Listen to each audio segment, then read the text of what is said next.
Quelqu'un me suit jusque-là? Alors, je commence cette merveilleuse histoire, cette très très belle histoire, par quelque chose de fort. Alors, il s'avère qu'il y a un homme qu'on appelle Abraham. Abraham est en Canaan, à Mamré. Dieu le fait sortir à l'extérieur. Dieu le fait sortir à l'extérieur, il dit, regarde le ciel, je te donnerai la postérité comme les étoiles du ciel qu'on ne pourra pas compter. Je te donnerai aussi une postérité multiple comme les sables de la mer. Jusque-là, tout le monde me suit. Amen.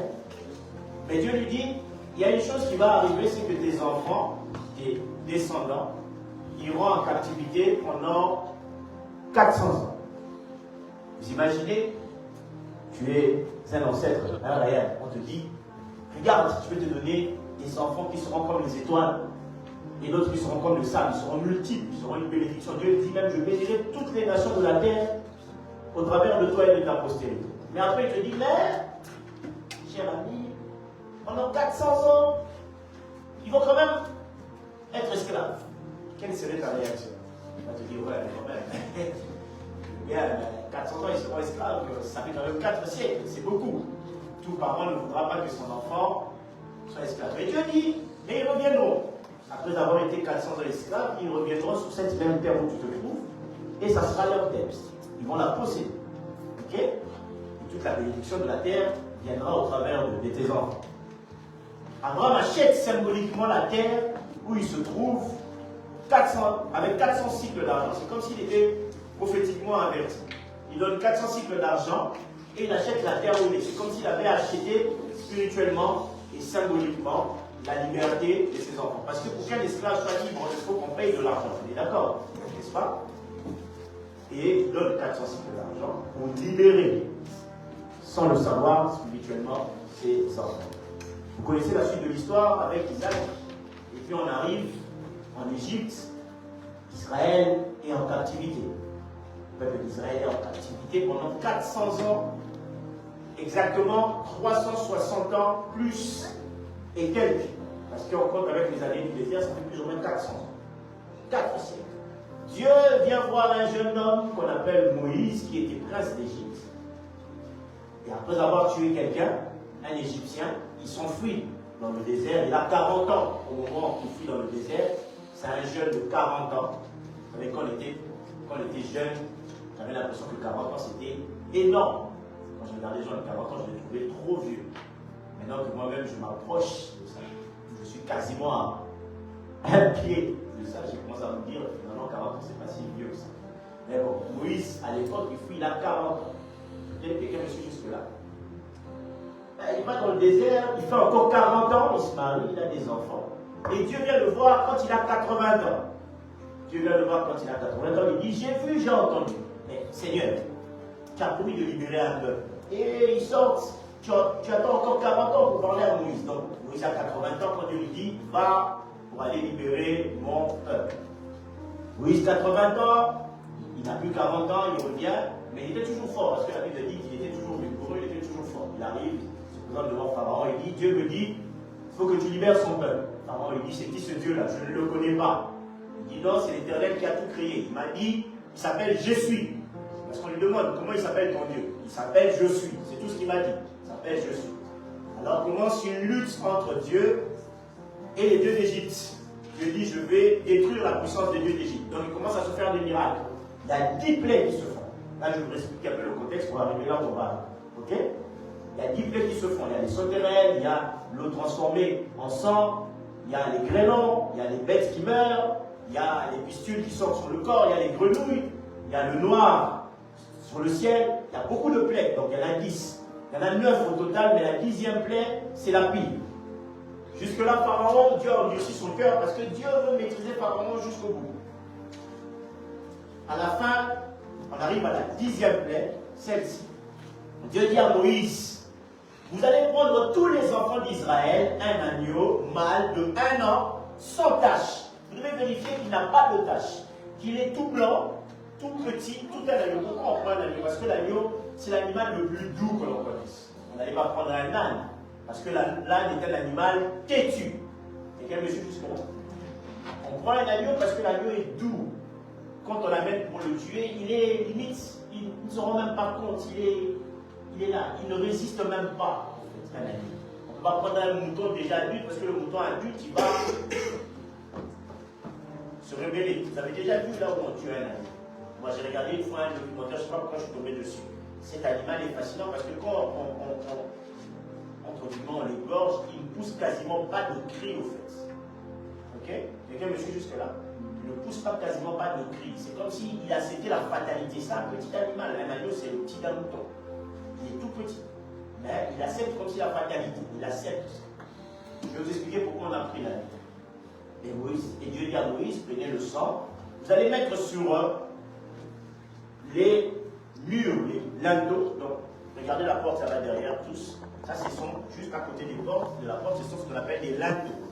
Donc, on met à côté des linteaux, sous cette forme-là, pour que quand l'ange de la mort va passer, puisse voir qu'il y a eu du sang. Et qu'est-ce que l'ange de la mort va se dire? Ah, ici, il y a déjà eu du sang, je n'ai plus besoin de tuer quelqu'un.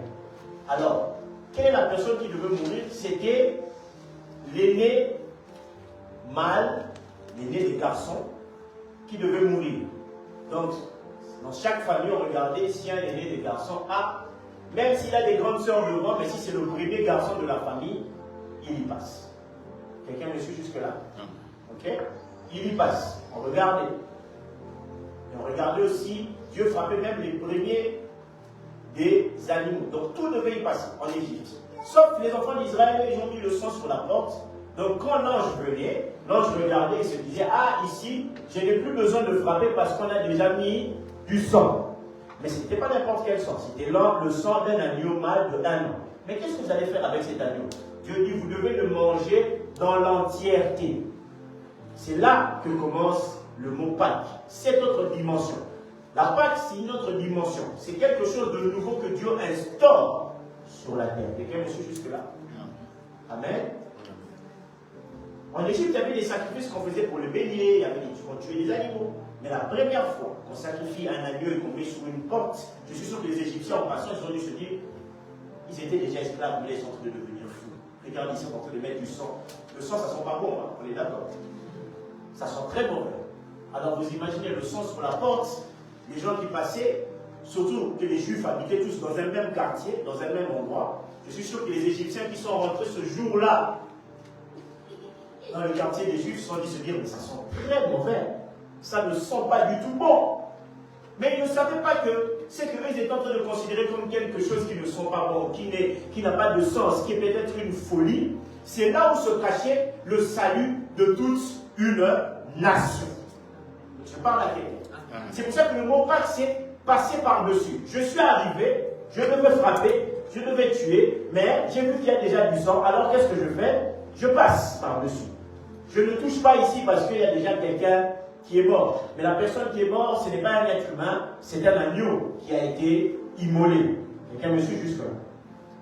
La Bible nous dit ceci. Nous allons prendre ça dans l'Apocalypse. Nous allons lire ça dans l'Apocalypse et je donnerai mon soutien. Excusez-moi, il faut que je retrouve cela. C'est dans. Je vais noter. Nous allons prendre ça dans l'Apocalypse 13 au verset 8 et dans 1 Pierre 1, 19 à 20. Apocalypse 13 au verset 8. Si frère Hans peut nous lire ça. Apocalypse 13 au verset 8. Et tous les habitants de la terre l'adoreront. Ceux dont le nom n'a pas été écrit dès la fondation du monde dans le livre de vie, de l'agneau qui a été immolé. Qui a été immolé. 1 Pierre 1, 19 à 20. 1 Pierre 1, 19 à 20. Mais par le sang précieux de Christ, comme d'un agneau sans défaut et sans tache, prédestiné avant la fondation du monde et manifesté à la fin des temps, à cause de vous. Amen. Amen. Comme d'un agneau immolé sans tache avant la fondation du monde, prédestiné pour être manifesté à la fin de temps pour vous. Ok? C'est que Israël pensait être quelque chose de nouveau avait déjà été fait avant que le monde ne puisse exister. Quelqu'un me comprend jusque-là? C'est pour ça que mon sous-thème c'est quelque chose qui vient du ciel. Le sacrifice de l'agneau n'est pas quelque chose fait par les hommes. Les hommes n'ont pas pensé à ça. C'est une pensée qui venait de Dieu. Dieu dit, ce que vous êtes en train de faire ici, Israël, n'est que une copie de ce qui a déjà été fait. Mais cette chose que vous êtes en train de faire va se manifester pas pour vous, mais à la fin de temps, pour un peuple qui se trouvera à Caporal, Grésily, numéro 39, à 1090 Forêt, où des personnes vont se réunir autour d'un sacrifice, un seul et unique sacrifice d'un agneau immolé. Mais cet agneau immolé a été immolé avant même la fondation du monde. Tout ce que nous sommes en train de vivre ici se passe après l'immolation de l'agneau. Et cet agneau-là n'est pas n'importe quel agneau. On nous dit dans Jean 1 au verset 29, voici l'agneau de Dieu qui ôte le péché du monde. Mais de qui on parle de cet agneau-là? On parle de qui? De Emmanuel, Jésus-Christ de Nazareth. Christ est mort à Golgotha, mais spirituellement, la mort de Christ avait déjà été préparée, faite avant la fondation du monde. Ce qu'Israël était en train de faire ce jour-là n'était que l'image du salut qui devait arriver aujourd'hui à Maya. Je parle à quelqu'un. Est-ce que vous me suivez jusque-là? C'est pour cela qu'on dit que l'ange est venu, il ne pouvait pas frapper. Aujourd'hui, la mort frappe partout, les malheurs frappent partout, les soucis. Mais quand ça arrive devant les enfants de Dieu, qu'est-ce que ça fait? Ça passe par-dessus. La mort éternelle, l'enfer ne peut plus nous toucher parce que nous avons été cachés sous le sang de Jésus. Ça passe par-dessus. Quelqu'un me suit jusque-là? Amen. Vous me suivez? Ça a été fait avant la fondation du monde. On nous dit, ce jour-là d'Israël, la 10e plaie, les Égyptiens se sont réveillés la nuit en pleurs. On nous dit, on n'avait jamais entendu des cris comme ça dans le pays d'Égypte, on n'en entendra plus jamais. Toutes les mères pleuraient leur premier fils. Les animaux ont vu leur leur aîné mourir. Ce jour-là, il y a eu des pleurs en Égypte. Mais du côté d'Israël, il n'y avait pas de pleurs. Dieu a dit, maintenant, vous pouvez sortir, vous pouvez partir. Mais avant de partir, vous devez manger à la hâte. Il faut consommer cet agneau-là entièrement. Il ne faut pas laisser un coup. Ça veut dire que même les sabots ce jour-là, il fallait les manger. Quelqu'un me suit jusque-là? Mais l'agneau est un animal qui n'a pas des sabots durs. Vu qu'il est petit, ses sabots sont en général très doux à manger. Parce que si Dieu avait dit que vous devez manger une chèvre ou un mouton en entièreté, avec ses sabots, ça aurait été compliqué. Mais comme l'agneau a des petits sabots qui sont encore très doux, c'est pour ça que c'était très facile pour eux de pouvoir le manger en entièreté. Quelqu'un me suit jusque-là? Christ a dit, mon joug à moi, il est léger. Il n'est pas compliqué. Ça veut dire que quand on mange Christ, quand on le consomme dans l'entièreté, Christ, quand il vient à nous, le fait de suivre le Seigneur n'est pas une lourdeur. C'est quelque chose de léger. Il dit, donnez vos fardeaux à moi. Venez à moi, vous tous qui êtes fatigués. Et moi, je vous donnerai le repos. Parce que mon joug à moi, il est léger. Amen. Ça veut dire que quelqu'un vient avec ses soucis qui sont très lourds. Jésus lui donne son joug à lui qui est la paix, qui est beaucoup léger. Quelqu'un me suit jusque-là? Vous me suivez jusque-là? Et cette histoire, elle est belle parce que ce jour-là, 1 million de personnes sortent. 1 million de personnes sortent parce qu'ils ont simplement mis du sang sur la porte. C'est le jour de la libération. La Bible dit que sans effusion de sang, il n'y a point de pardon de péché. Il fallait qu'il y ait effusion de sang. Il fallait que le sang coule pour la liberté. Dieu aime le sacrifice. Le sacrifice a commencé depuis la Genèse. Caïn et Abel sont deux frères jumeaux. Vous connaissez l'histoire? Non, pas jumeaux plutôt. Ce sont deux frères. Il y a Caïn et Abel, excusez-moi. Ils ne sont pas jumeaux. C'est Jacob et Isaïe qui sont jumeaux. Caïn et Abel sont frères. Caïn est l'aîné et Abel est le cadet. Dieu vient le voir, il dit, je veux un sacrifice. Qu'est-ce qui se passe? Caïn prend les meilleures herbes parce qu'il était cultivateur. Qu'est-ce qu'il fait? Il brûle l'herbe. Dieu sent l'odeur. En plus, les intentions de Caïn, Dieu. Mais Abel, lui, il fait un sacrifice avec un animal. Le sang coule. Dieu dit, ça c'est quelque chose que j'aime. Cette odeur-là, j'aime beaucoup. Quelqu'un me suit jusque-là? Pourquoi? Parce que dans le sang se cache l'âme d'une personne. C'est pour ça que Dieu interdit à Israël de boire le sang. On interdit. Si vous avez fait des liens de sang, moi je t'aime à la folie, mon amour, mon chéri, on s'ouvre les veines. Moi j'ouvre les veines, toi aussi tu ouvres les veines. Allez, on fait le contact. Contact, jusqu'à ce que la mort nous sépare. Ah, vous vous liez à vie. Ça veut dire s'il y en a un qui n'est plus là, l'autre doit automatiquement partir. On nous raconte qu'il y avait des présidents en Afrique, qu'est-ce qu'ils faisaient pour s'assurer de la loyauté des personnes qui travaillaient pour eux? Qu'est-ce qu'ils faisaient? Ils leur ordonnaient qu'ils puissent se mélanger le sang avec eux.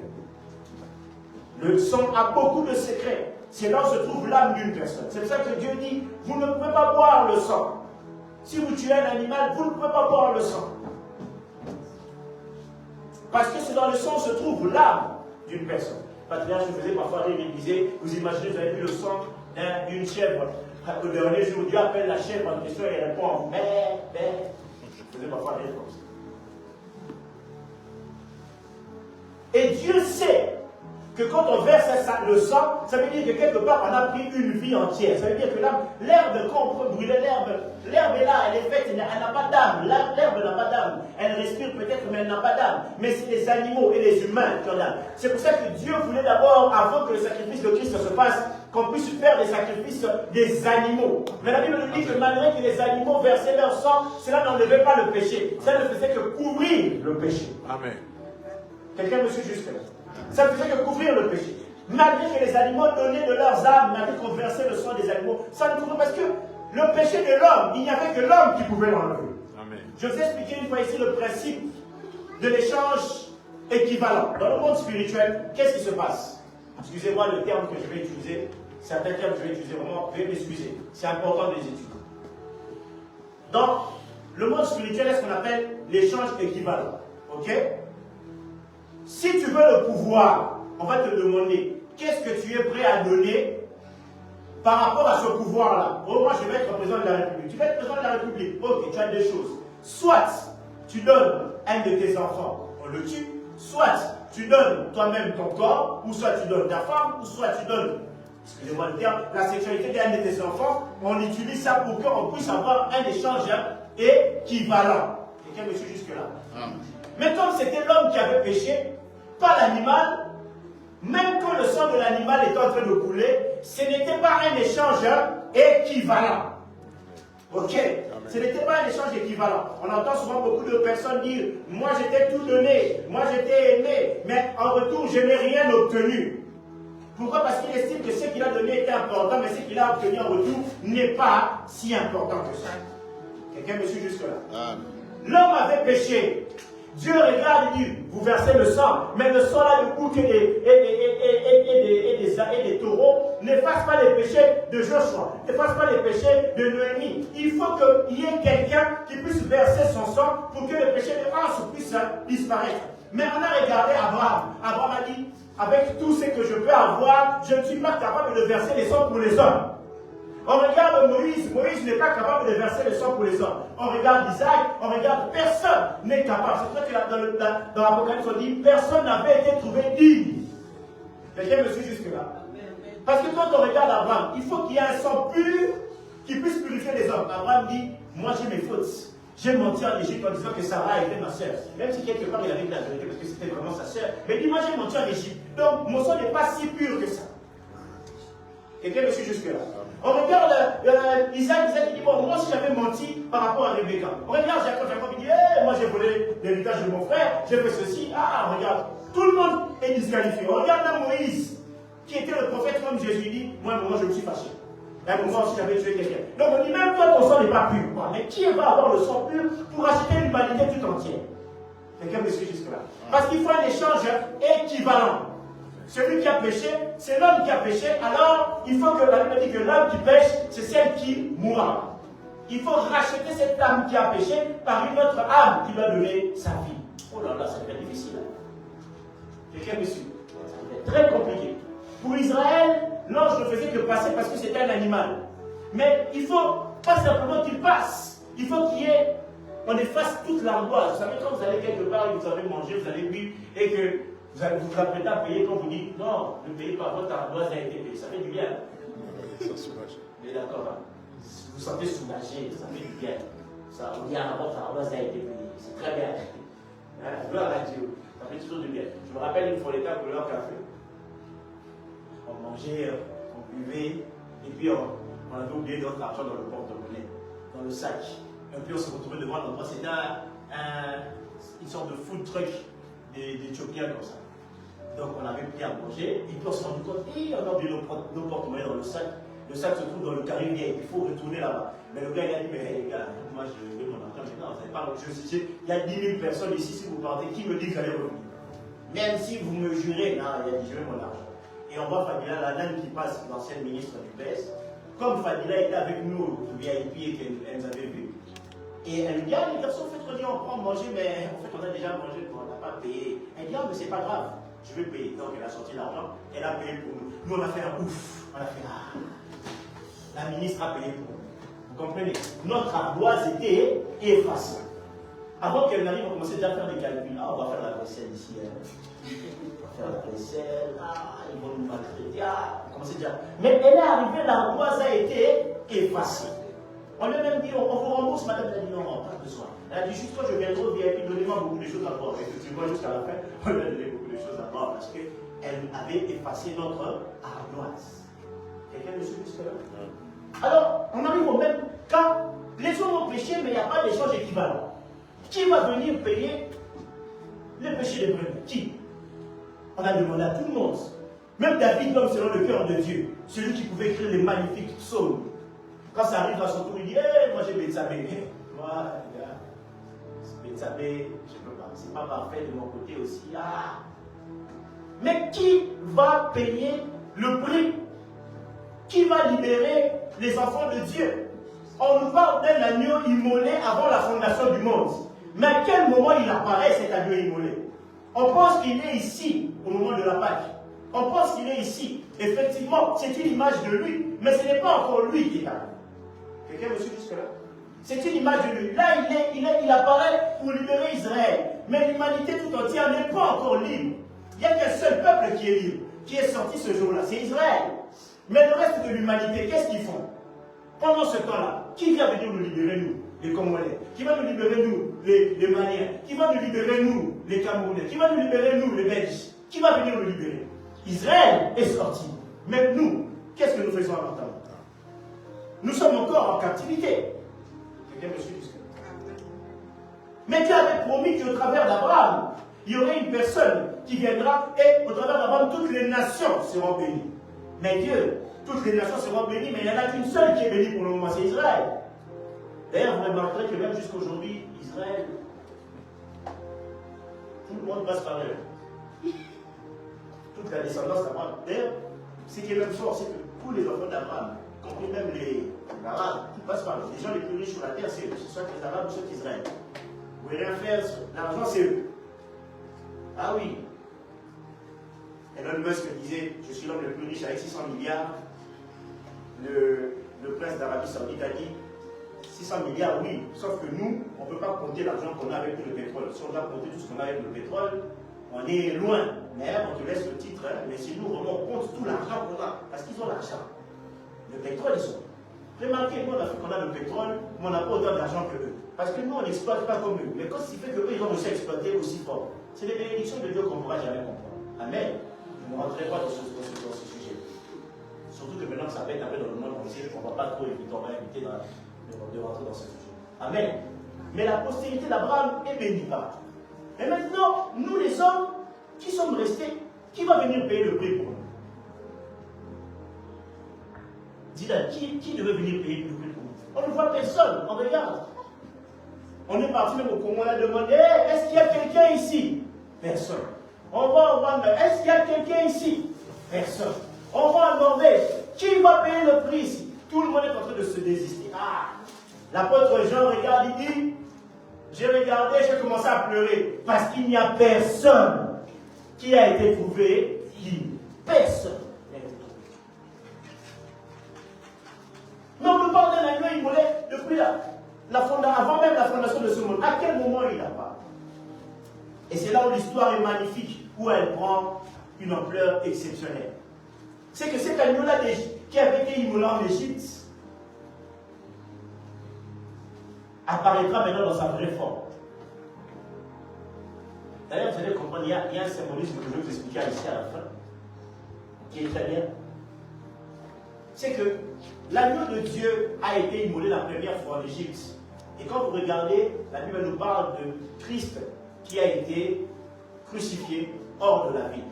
Quelqu'un me suit jusque-là? Amen. Alors c'est à ce moment-là que cet agneau il apparaît. On nous dit, une jeune femme nommée Marie se trouvait chez elle à la maison, sûrement en train de porter son nom. Elle était jeune, elle n'avait même pas 20 ans selon les Juifs. Elle était très jeune. Quand un ange lui apparaît et lui dit, tu es bénie Marie, le Seigneur est avec toi et tu recevras l'Esprit du Seigneur qui te couvrira et tu enfanteras un fils qu'on appellera Emmanuel. Ah oui, Dieu parmi les hommes, Jésus. Ah bon? Marie donne naissance à un enfant, pensant donner naissance à un simple enfant, même si elle sait que cet enfant-là est spécial. Mais elle se dit, il est né comme un enfant. Mais on a dû attendre 30 ans pour avoir la révélation de la nature de cet enfant. Le jour où il se fait baptiser, l'Esprit du Seigneur vient sur lui. Dieu dit, celui-ci est mon fils bien-aimé, à qui j'ai mis toute mon affection. Ah, on a la première révélation. Donc c'est le Fils de Dieu. C'est très bien.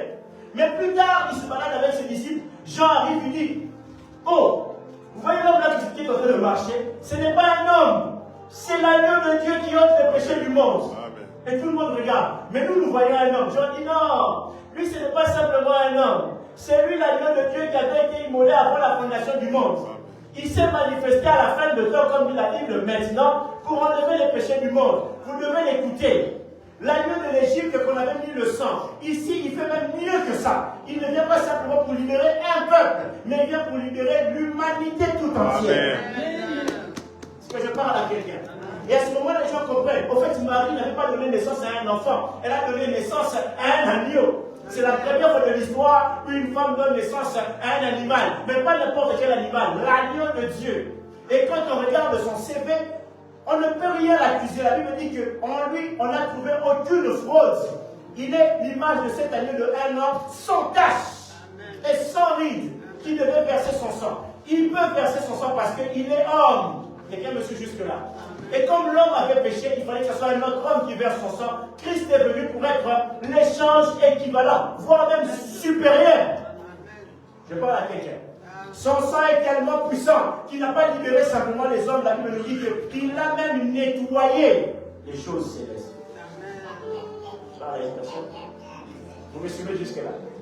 C'est pour ça que quand Jean se met à pleurer, ah, il n'y a personne qui a été trouvé digne, qui va libérer Kélia, qui va libérer Hans, qui va libérer Samuel, qui va nous libérer. Ah, nous sommes perdus. Ah, nous sommes restés comme ça. Et puis il y a un sage qui lui dit, hé, mon gars, sois calme. Voici le lion de la tribu de Juda. Il est venu. Et lui dit, un lion.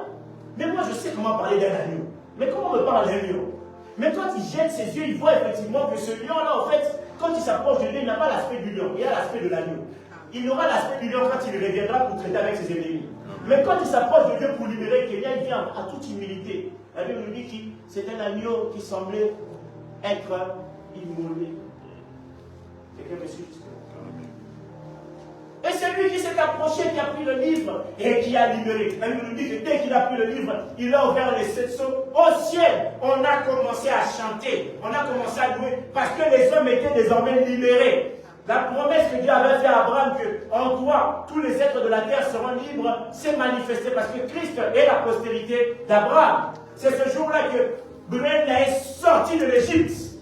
C'est ce jour-là que maman Annie est sortie de l'Égypte. C'est ce jour-là que maman Cécile est sortie de l'Égypte. C'est ce jour-là que nous sommes tous sortis de l'Égypte et que nous ne sommes plus restés dans le monde.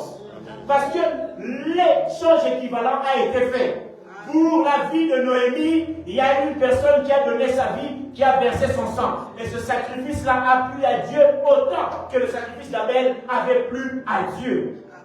Et Dieu, quand il a senti l'odeur, il a dit, cette odeur-là, elle dépasse même l'odeur du sacrifice d'Abel. C'est pour ça que la Bible dit que le sang de Christ crie plus que même le sang d'Abel. Bon, je parle à quelqu'un qui me suit justement. Christ a versé son sang, et pas pour que l'ange passe seulement. Non, Christ a versé son sang pour que quand l'ange vient et qu'il regarde au réel, il dit, je n'ai pas simplement à passer, mais je n'ai rien à faire parce que quand je le vois tout blanc. Tout a déjà été lavé, l'ardoise a déjà été nettoyée. Nous ne trouvons rien pour accuser Ryan. Je parle à quelqu'un jusque-là. Quand on regarde le ciel, on dit, est-ce qu'on peut accuser les élus de Dieu? Romains 8. Est-ce qu'on peut accuser les ennemis de Dieu? On ne peut plus nous accuser. Pourquoi? Parce qu'il y a quelqu'un qui a versé son sang pour que nous puissions être purifiés, lavés. Et quand on nous regarde, on nous dit, on n'a plus rien pour les accuser. On va au tribunal de Dieu, on regarde, on dit, mais est-ce qu'on peut accuser cette personne? On n'a plus rien. On n'a pas d'éléments contre le magicien. On n'a plus des éléments contre ma police. On la regarde, on dit, oh, on ne peut pas accuser les ennemis de Dieu. C'est que Dieu a appelé, il les a justifiés et les a glorifiés. Vous voulez accuser Charlotte, vous voulez accuser devant le tribunal de Dieu, et puis on regarde, on dit, mais par rapport à la vie de Charlotte, il y a quelqu'un qui a déjà versé son sang. Bon, je parle à quelqu'un jusque-là. Ça veut dire que ce n'est pas simplement le linteau pour sauver une nation, pour la faire sortir. C'est toute une vie qui a été nettoyée. Et Christ n'est pas mort dans la ville de Jérusalem, là où il y avait la sainteté. Christ est mort à l'extérieur de la ville sur le mont Golgotha, tout comme l'agneau a été sacrifié pour la première fois en Égypte, pas dans la terre sainte. Je parle à quelqu'un. Ce n'était pas dans la terre sainte que l'agneau a été immolé pour la première fois. C'était en Égypte. Christ est venu nous chercher, pas quand nous étions saints. Il est venu nous chercher quand nous étions dans le monde, rempli de péché. La Bible dit, est-ce qu'on peut mourir pour quelqu'un qui est pécheur? Nous faisons du bien que pour les gens qui nous font du bien. Amen. On ne fait du bien que pour les gens qui nous font du bien. Oh, c'est parce que quelqu'un m'a fait du bien, donc je vais lui faire du bien parce que moi j'aime bien quelqu'un. Oh, moi je vais faire du bien à Chanaï parce que Chanaï m'a fait du bien. Ok? Oh, moi j'aime bien Hans m'a fait du bien. Mais Christ est mort pour des personnes qui ne le méritaient pas. Nous étions pécheurs dans le monde, mais Christ a versé son sang pour nous. Il nous a rachetés, il nous a sauvés et il nous a fait passer de la mort à la vie. Désormais, il n'y a plus rien qui peut nous accuser. Nous avons été justifiés par le sang de Jésus. Et cette histoire n'est pas venue de la terre, elle est venue du ciel. Et Christ a fait cela avant la fondation du monde. C'est ce que la Bible dit que vous avez été prédestinés, choisis avant la fondation du monde. J'aimerais dire à quelqu'un, ta présence ici n'est pas un hasard. Si tu es ici, c'est parce que tu as été choisi par Dieu avant la fondation. Quelqu'un me suit jusque-là? C'est un sujet de fierté pour nous, parce que nous avons été... Posez-moi un peu la question. Qu'est-ce qui fait... Comment vous êtes arrivé ici? Posez-moi un peu la question. Comment vous êtes arrivé ici?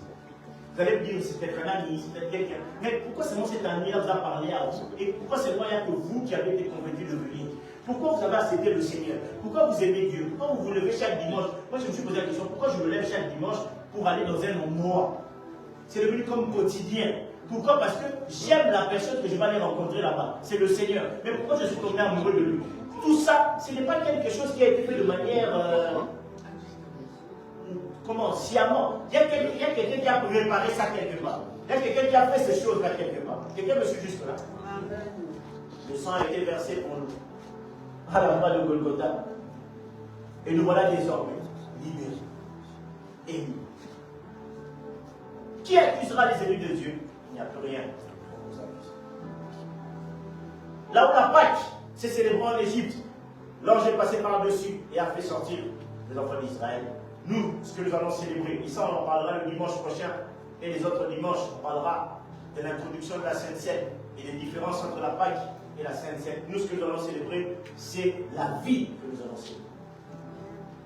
Cette vie qui nous a été donnée gratuitement sans effort. C'est ça le principe de la grâce. Vous êtes sauvés par grâce au moyen de la foi. Ça aurait été difficile pour nous de payer le prix de nos péchés. Vous imaginez Israël pour leur péché, qu'est-ce qu'ils devaient faire? Tu pêches, tu prends un animal, moi Chadaï, j'ai péché, je prends 1, 2, 3, 4. J'ai péché le sacrificateur Hans. Oh sacrificateur Hans, j'ai péché. Hans dit bon, mets ta main sur l'animal, dis tous mes péchés sont transférés sur l'animal. Tous mes péchés sont transférés sur l'animal. On égorge l'animal et puis voilà. Tu sors encore, si c'était aujourd'hui, tu sors encore, quelqu'un te dépasse en voiture, tu dis, tu t'énerves, j'ai encore péché. Je vais encore chercher un animal, Sacrificateur lance. J'ai encore péché. Après, je suis sorti, mais énervé. Bon, tu pars. Tu arrives à la maison, tu te disputes avec ton mari. Vous imaginez les tours. Un moment, Dieu a vu que c'était trop lourd. Il a dit, bon, utilisez même des pigeons. Mais même parce que les vaches, les taureaux, les boucs, ça devient trop cher. Prenez même des pigeons parce qu'il comprend. Il dit, ça commence à devenir lourd pour vous. On va faire ça. Parce que c'était compliqué pour obtenir le pardon des péchés. Quelqu'un me suit jusque-là? Imaginez-vous aujourd'hui, avec la crise financière, avec l'inflation, avec les problèmes d'argent que nous avons. Seigneur, j'ai péché. Seigneur, tu sais quoi? Tu vas additionner seulement les péchés. Je vais attendre la fin du mois.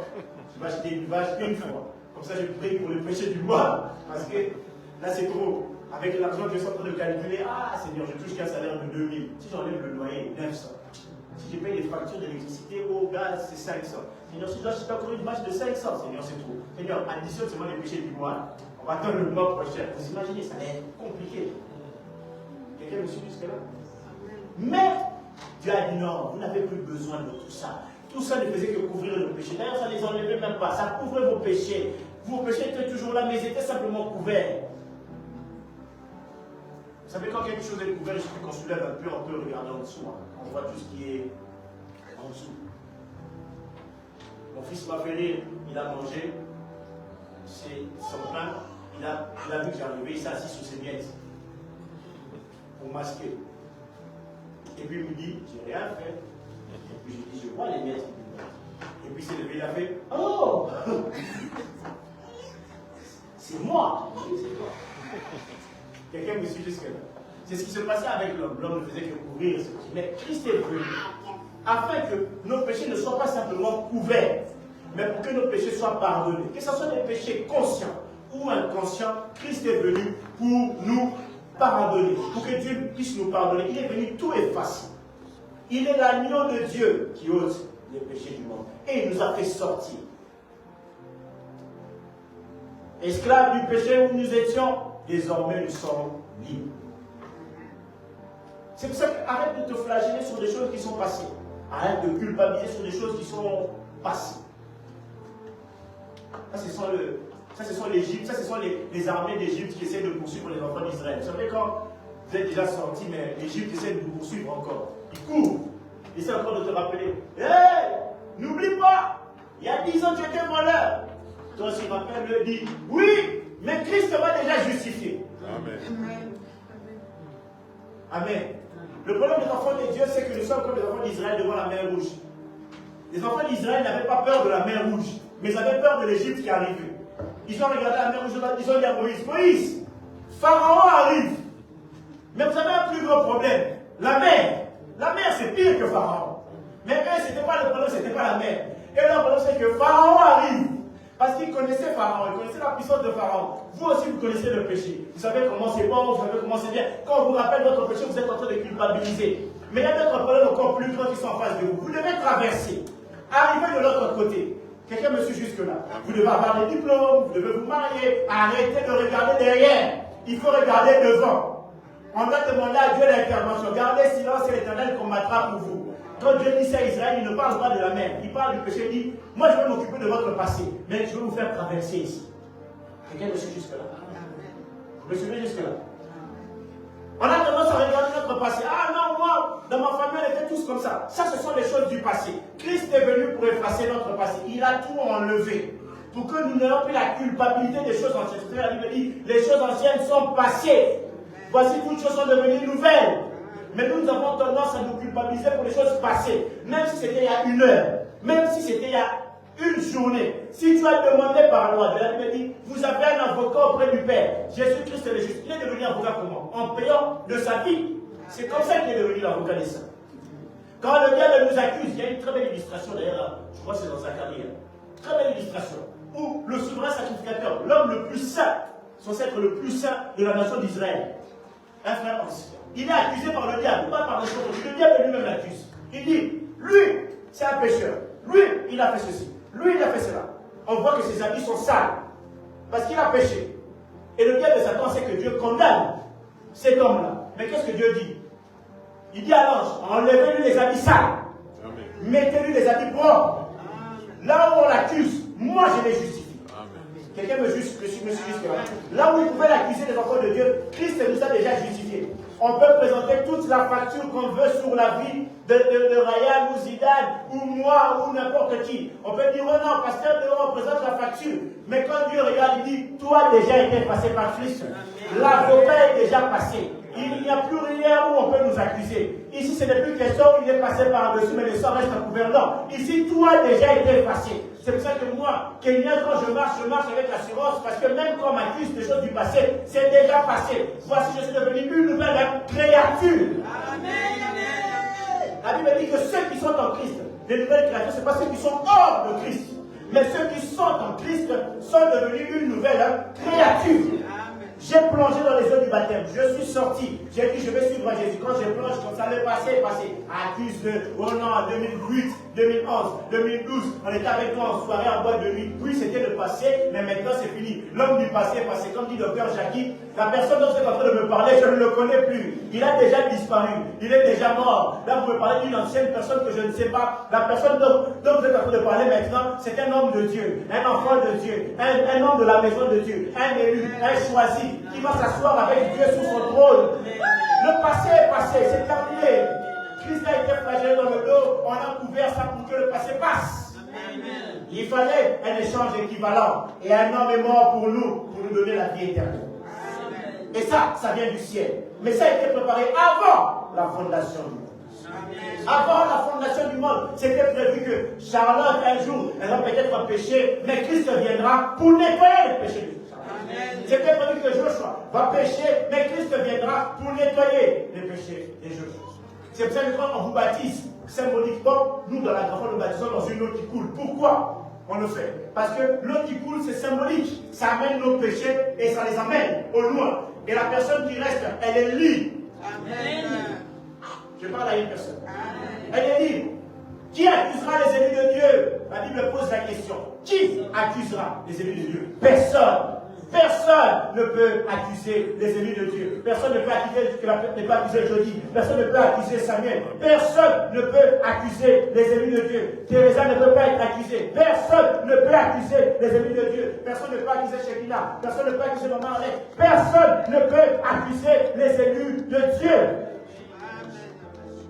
Parce que Christ est mort. Et c'est ce que j'aime bien. Il est ressuscité. Et sa résurrection est une garantie qui prouve que les péchés ont été payés. Maintenant, sa résurrection nous garantit le ciel. Amen. Et la Bible dit, là où je suis, vous serez aussi. Il est assis à la droite du Père. Il intercède pour nous. Et nous aussi, on peut se rassurer qu'on sera à la droite du Père. Est-ce que quelqu'un peut se rassurer de ça ce soir? Nous serons dans la droite du Père avec. C'est là notre place éternelle. Le monde, c'est bien, mais ce n'est pas notre destination. C'est juste un passage. C'est juste un passage. Notre destination finale à nous, c'est ce qu'on appelle en néerlandais endpunt, c'est ça? Endpunt. Destination finale, c'est le ciel, à la droite de Dieu. Ici, on n'est que de passage. C'est pour ça que ne regardez pas trop les choses du monde. Ne regardez pas trop ce que les gens peuvent vous faire. La mort peut arriver à n'importe quel moment. Mais rassurez-vous que si vous mourrez, vous allez aller directement à la droite du Père. C'est là notre destination. Christ est parti au ciel pour nous réserver des demeures, pour nous garder une place. Vous imaginez que quelqu'un est déjà en train de vous construire une maison. Vous êtes tranquille. Je vais terminer par là. J'avais un collègue là, au travail, qui me disait, moi je ne vais pas travailler parce que je suis pauvre. Moi je dis, mais moi je vais travailler parce que j'ai une difficulté. Il dit, non, moi je ne travaille pas parce que je suis pauvre. Il dit, mon père a déjà construit une maison pour moi.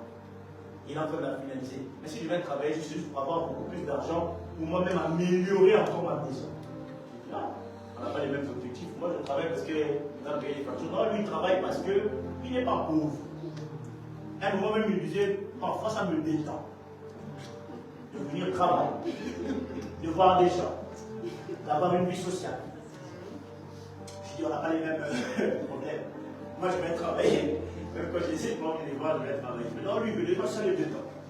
Il dit, oui, j'aime bien venir travailler. Il reste à la maison tout seul, sans moi.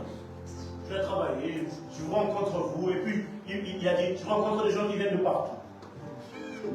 Plusieurs cultures. Ça le détendait. Parce qu'il sait qu'il est tranquille. Il a déjà une demeure au ciel. Il n'a pas de problème. Il est calme. N'est-ce pas, Gisèle? C'est comme nous. Nous sommes tranquilles. Nous sommes détendus. Nous sommes à l'aise. Pourquoi? Parce qu'au ciel, on est déjà en train de nous construire une demeure où nous allons aller habiter. Ça veut dire que moi j'ai déjà ma maison. Moi j'avais demandé au Seigneur si je peux avoir la maison à côté du roi David. Comme ça on peut échanger des musiques. Je ne sais pas comment ça va se passer à la disposition au ciel. Mais je sais déjà que j'ai une demeure au ciel. C'est fait que quand nous chantons, j'irai là-haut parmi les anges. Les anges n'ont pas une demeure.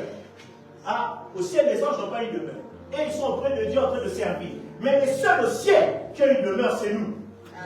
Quelqu'un me suit jusque-là. Il y a des quartiers au ciel comme ça, il y a des maisons, des rues comme ça ici aussi. Quand on passe ici, bon, et Christ passe comme maître de chantier libre.